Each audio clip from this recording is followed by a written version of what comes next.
This is my sourdough bread tutorial for beginners. Here's what you'll need. I'm using King Arthur unbleached bread flour. All-purpose is fine too. King Arthur is the brand I've always used. Spatula or something to mix with, salt, water, and this is a clear container. I'm recording this out of order. That's the dough. We'll get to that in a second. Clear helps because you can see the fermentation process and the visual cues to look for. And this is my starter. I'm not going over today how to do a starter, but there's plenty of videos out there on that. And this is a little bit past peak. I fed it like 11 hours ago. So I'll show it to you guys up close. This is what the starter looks like. It's doubled in size. It's active. It's not doming anymore. You can see right there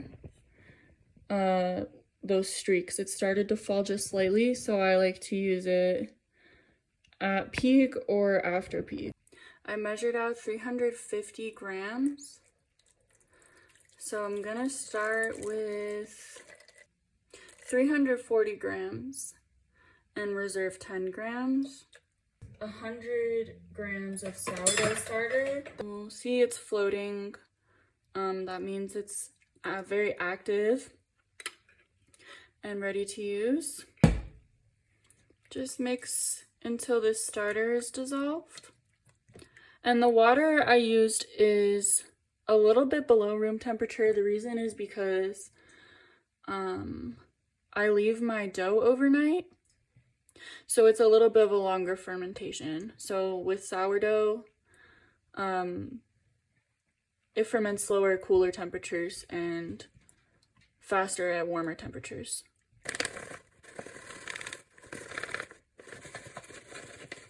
Okay. And don't add the salt yet. We're gonna let this sit.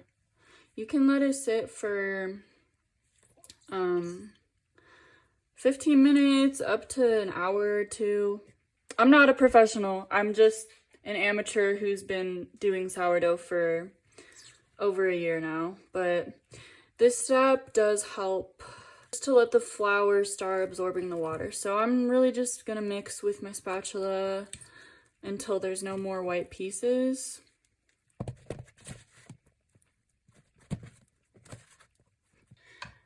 I'm gonna cover this. You can use like a wet towel, like a wet kitchen towel or a tea towel. I'm not pushing this on all the way. I'm just gonna cover it. The next part is going to be about 4 sets of stretch and folds. And I do want to emphasize that this doesn't have to be exact. Like, it doesn't have to be exactly 30 minutes apart for every stretch and fold. Even if you only do 2 or 3 sets of stretch and folds, like, it will be okay, don't worry. And so this is a lower hydration dough, which I recommend for beginners because it's harder to work with high hydration doughs. So I'll be doing stretch and folds. It's the beginner technique that I started with. I'll recommend having a bowl of water or being near a sink, keeping your hands wet. Oh, and I forgot to say, don't forget this step. We're gonna add salt, 10 grams. Here we go. And then I'm gonna add this reserve 10 grams of water. It's just gonna help me mix in the salt. Yeah, try to like get it in there so it's evenly dispersed. So we're gonna do our first set of stretch and folds. Okay, so let's see how after letting it sit, it's much easier to work with.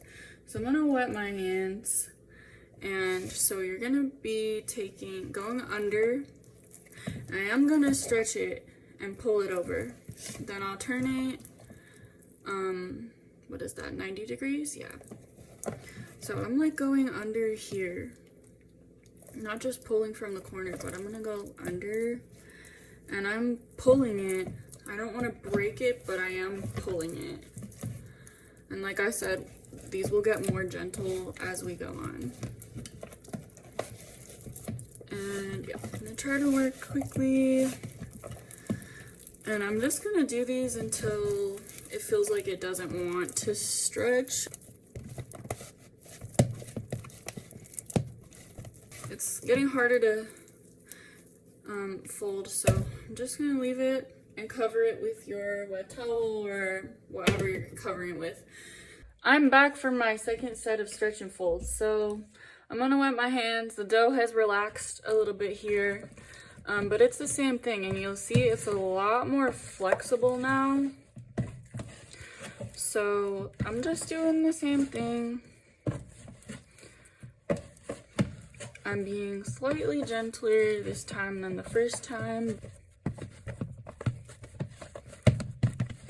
Okay. Doesn't really want to do anymore, so I'm gonna leave it again. 30 minutes have gone by, so let's see.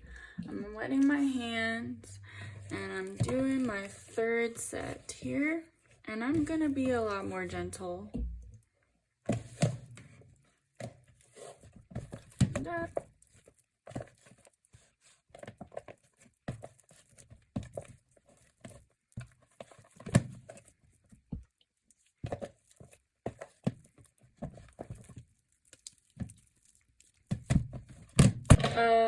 It doesn't want to stretch any more than that, so we'll just leave it. It's my fourth stretch and fold here, so let's see how it's looking. So the window pane test is when you know it's about ready to bulk ferment. It should be able to stretch very thin by the end of your fourth stretch and fold. You should be able to stretch it so you can see through it like this. So this is looking good. I'm just gonna gently do one more. If you want to do some coil folds here, I'll show you. I usually do these with higher hydration doughs, but it's just kind of a gentle way to fold. But the stretch and folds work fine here, so I'm just doing, oops, I tore it a little bit, it's okay. I'm just doing a couple more, trying to be gentle with the dough.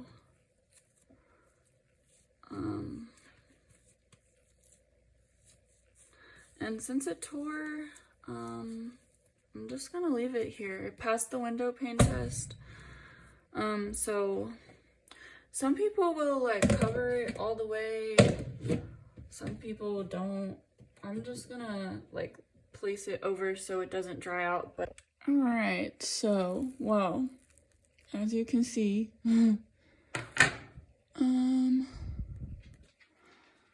it's very bubbly, and I woke up a little bit late, so it was there for about 9 hours, a little bit long. I'm gonna pull it out and fold this over. This is just like a really simple way to shape it. And just be really gentle. Okay, now I forgot to mention this in the first step, but if you have a bench scraper, that will be helpful. Clip the edges.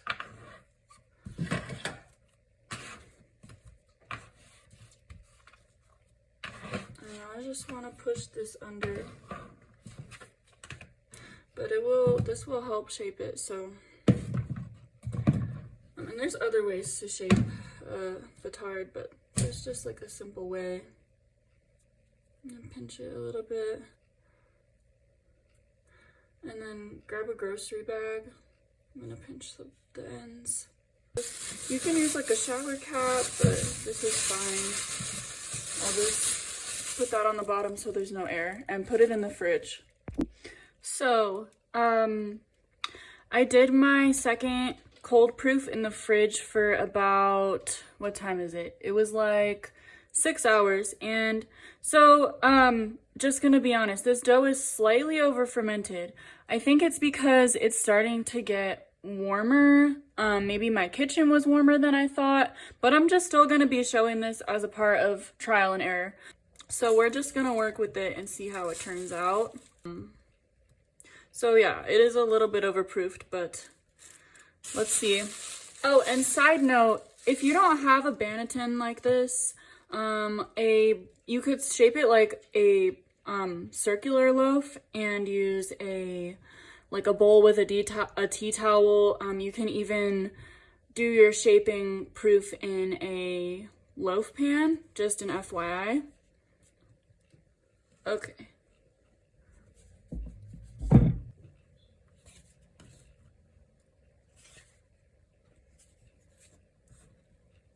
I'm gonna score. You can use a razor or a very sharp knife. I'll link all of these sourdough materials in the description. I'm gonna score right around here, and I'm gonna be at a 90-degree angle to the dough, and I'm gonna cut this one pretty deep.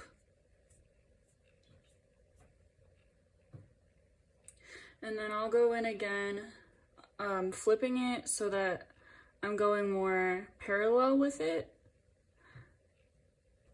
and that's to try to create an ear. So you can do whatever you want for your design. I'm gonna do a very light like stem here, very light, superficial, and then I'll just do like a leaf pattern, and this will be a little bit deeper. I hope my arm's not blocking it. But not quite as deep as that first score.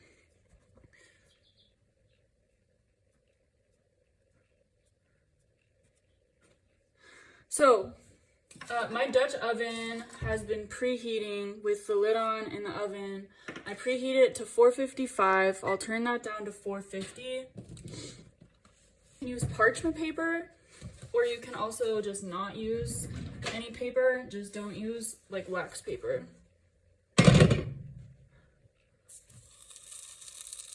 Okay. Cover it back up. I'm going to put it back in. I just did 30 minutes at 450 covered. The top traps steam and helps it rise. And then we'll take the top off and let it keep cooking, and it's gonna develop the crust. So I did 20 more minutes with the lid off, and this is how it looks. So I'm just gonna put it on a wire rack to cool, and I'm gonna wait at least 4 hours before cutting this. So here's how it looks. The crumb is a little bit tighter because it's a lower hydration dough. I was a little worried that I wouldn't get a good rise because it was a little over fermented, but it came out pretty good. Some avocado toast and some ube jam, and yes, it's with cold butter. Let's see how it tastes.